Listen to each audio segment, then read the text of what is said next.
Assalamualaikum warahmatullahi wabarakatuh. Perkenalkan, nama saya Marcella Silviana Misha Marundu dengan NIM F521-24021. Nah, pada saat ini saya akan menjelaskan tentang Access Control Matrix atau yang disingkat ACM. Nah, dalam tugas ini kita itu memiliki 3 user, yaitu Alim, Liam, dan Mila. Nah, masing-masing user ini itu memiliki file sendiri, dan setiap file ini bisa memiliki izin akses yang berbeda untuk user lain. Nah, tujuan dari tugas ini adalah untuk membuat tabel akses control matrix yang menggambarkan siapa saja yang memiliki hak read atau write terhadap file-file tersebut.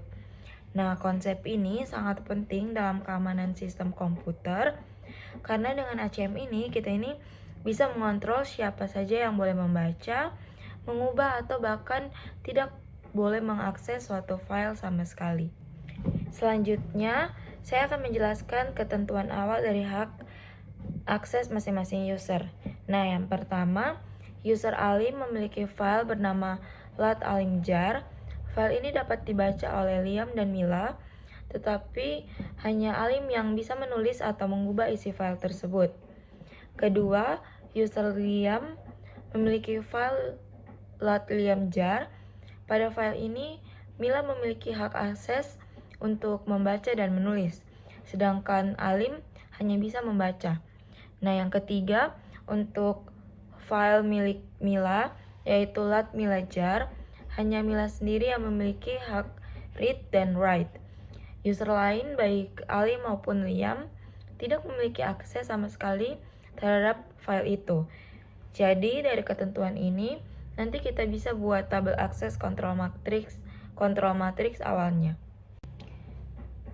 Berikut ini adalah tabel akses control matrix awal berdasarkan ketentuan yang tadi sudah dijelaskan. Di kolom pertama ada nama user, lalu di kolom selanjutnya ada nama file, lat_alimjar, lat_liamjar, dan lat_milajar. Nah, dalam tabel ini kita bisa lihat Alim memiliki hak penuh pada file miliknya sendiri dengan izin read dan write, bisa membaca file milik Liam tetapi tidak punya akses ke file milik Mila. Liam bisa membaca file milik Alim, memiliki hak penuh pada file miliknya sendiri, dan tidak punya akses ke file Mila. Sedangkan Mila bisa membaca file Alim, memiliki izin read dan write pada file Liam, dan juga memiliki hak penuh read dan write pada file miliknya sendiri. Jadi, tabel ini menggambarkan kondisi awal sebelum ada perubahan akses. Kemudian, pada tahap berikutnya terjadi 2 perubahan akses. Pertama, user Mila memberikan izin read kepada Alim dan Liam untuk file miliknya, yaitu lat_milajar. Artinya, sekarang mereka berdua bisa membaca file milik Mila, walaupun tetap tidak bisa menulis atau mengubahnya. Kedua, user Alim mencabut izin read dari Liam untuk file lat_alimjar. Jadi sekarang Liam sudah tidak bisa lagi membaca file milik Alim. Perubahan ini menggambarkan bagaimana hak akses di sistem bisa ditambah atau dikurangi sewaktu-waktu sesuai kebijakan pemilik file. Di slide selanjutnya, setelah perubahan dilakukan, berikut ini adalah tabel akses control matrix yang baru. Dari tabel ini kita bisa lihat bahwa pada file lat_alimjar, Alim tetap memiliki hak read dan write, tapi Liam sudah tidak punya akses lagi, sementara Mila masih bisa membaca. Pada file lat_liamjar tidak ada perubahan, jadi Liam masih memiliki hak penuh, Alim tetap bisa membaca, dan Mila tetap bisa membaca dan menulis.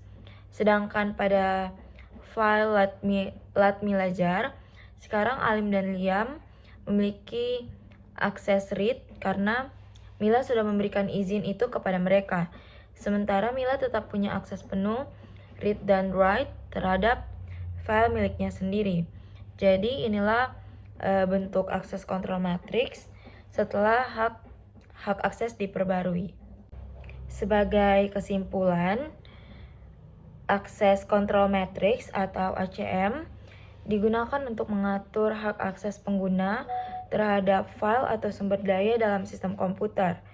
Dengan ACM, administrator atau pemilik file bisa menentukan siapa saja yang boleh membaca, menulis, atau bahkan tidak memiliki akses sama sekali.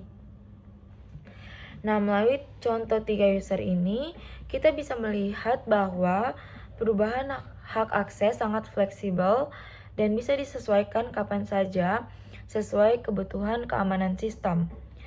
Nah, konsep ini sering digunakan dalam sistem operasi, jaringan komputer, dan juga sistem manajemen data untuk menjaga keamanan dan privasi pengguna. Jadi dengan akses control matrix, setiap hak akses itu bisa dikontrol dengan jelas dan sistem menjadi lebih aman.